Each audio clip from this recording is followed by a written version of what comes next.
disaster grew today following a third explosion and fire, the largest so far, at the crippled Fukushima Daiichi nuclear power plant. Workers were struggling to prevent meltdowns.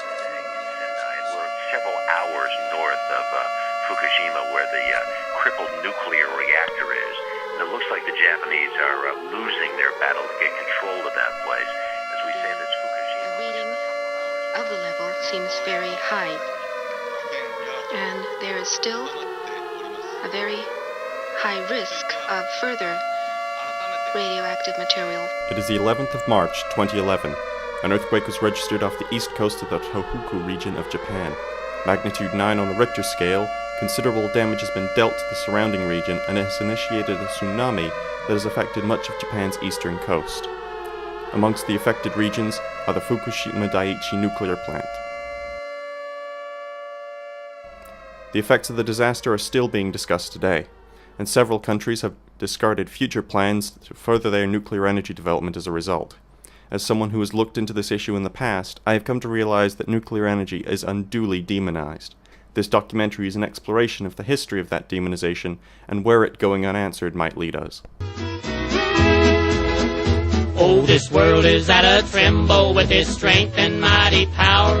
They're sending up to heaven to get the brimstone fire. Take warning, my dear brother, be careful how you plan.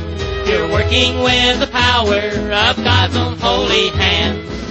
Atomic power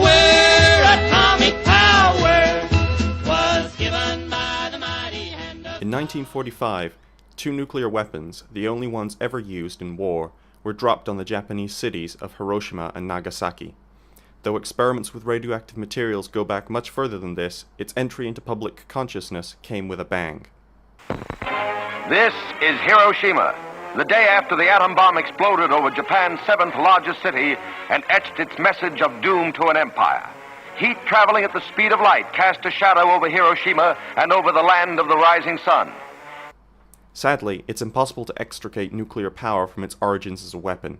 Nuclear weaponry has always been something of a drive behind the early years of the development of nuclear energy. In 1953, then President of the United States Dwight Eisenhower gave a speech known as Atoms for Peace, which attempted to set the course of nuclear energy away from weapons and towards peaceful applications.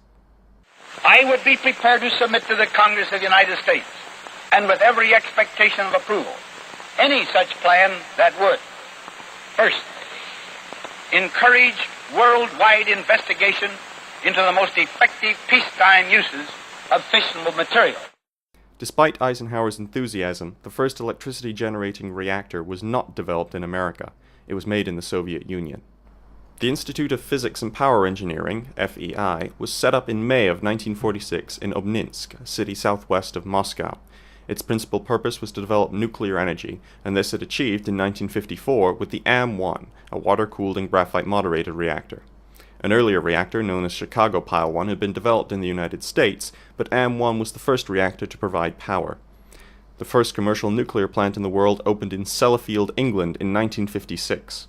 In the United States, despite Eisenhower's bold statements, the first organization to develop nuclear energy as a power source was the United States Navy, for use in submarines and aircraft, which were put to sea in 1954. The country got its first nuclear power plant 3 years later, in 1957.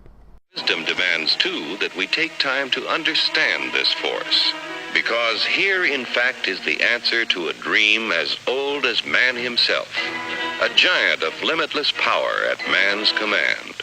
And where was it science found that giant? In the atom, a particle so infinitely small that it takes over 100 billion atoms to make up the head of a pin. Nuclear energy did not get off to a good start in the United States. The high cost of plant construction, combined with an extremely cheap cost of alternatives like coal and natural gas, made nuclear power plants unappealing to the public in the United States. The increased pressure from activism groups over the worries of nuclear proliferation led to tight regulations that greatly diminished further development of plants, and no new nuclear reactors have been built in the United States since 1974. During the 1973 oil crisis, however, nuclear energy found a home in 2 countries, France and Japan. Japan, to which we will return later, garners 30% of its electricity from nuclear energy at last count. France, meanwhile, still draws 80% and has the lowest pre-tax price for electricity in Europe and has not had a single nuclear accident. Here at home in Ontario, we get around 60%. Atomic power was given by the mighty hand of God. The fears concerning nuclear power came to a head in 1979, when the 3 Mile Island Nuclear Generating Station in Pennsylvania accidentally released large amounts of radioactive material into the local environment. Despite even the worst exposure within 10 kilometers of the plant amounting to around 100 millirem, about a third of the average background radiation exposure everyone receives each year, protests were sparked around the world. In that same time period, coal plants continued to operate unmolested. Coal, for the unaware, releases fly ash, which, outside of causing asthma, acid rain, ozone destruction, and releasing mercury into local water supplies, also contains radioactive materials. Those living near coal plants have been reported with radiation doses as high as 3 times as those living near nuclear plants, and the food grown in the shadow of coal stacks contains radiation doses between 50 to 200% larger than average. At present, there are 12 new coal plants under construction in the United States. Over 50 are in development. There are still no new nuclear plants. Then, something else occurred. This made 3 Mile Island look like an ant next to a giant.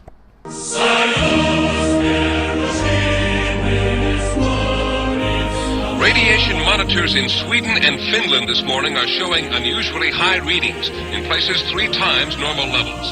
At the moment, the source of those emissions is a mystery, but speculation has arisen of a nuclear power plant accident inside the Soviet Union.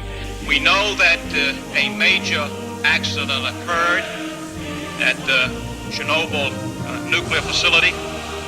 We know that that major accident resulted in an explosion and major damage to Unit 4 at that facility. In 1986, in the then Soviet Ukraine, a nuclear power plant built using designs inspired by the AM-1 reactor underwent a total and catastrophic meltdown. Poor design and a lack of preparation while trying to upgrade the plant's coolant system led to the reaction going critical. An attempted emergency shutdown triggered an explosion, and the rest is history.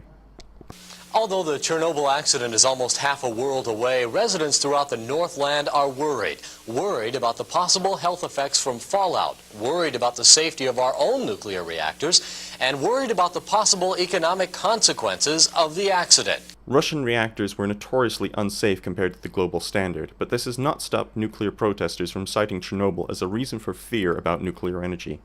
Even before the Chernobyl disaster, nuclear plants in the rest of the world had significantly more safety measures to protect themselves and contain any danger in the event of terrorism or, say, a natural disaster, which brings us back to where we started.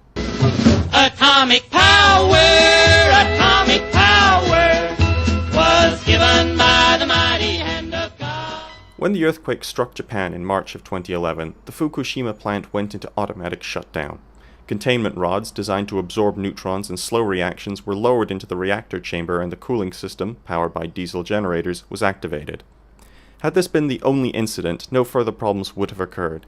However, not long after, the plant was struck by a tsunami, which flooded the generators and disabled them. Even so, the containment rods kept reactions under control to a managed degree until workers could return to the plant. Now, the operator of Japan's troubled nuclear power plants confirmed that 2 more reactors experienced a partial fuel meltdown at the site. It had previously been thought that only the number 1 reactor had suffered such a fate.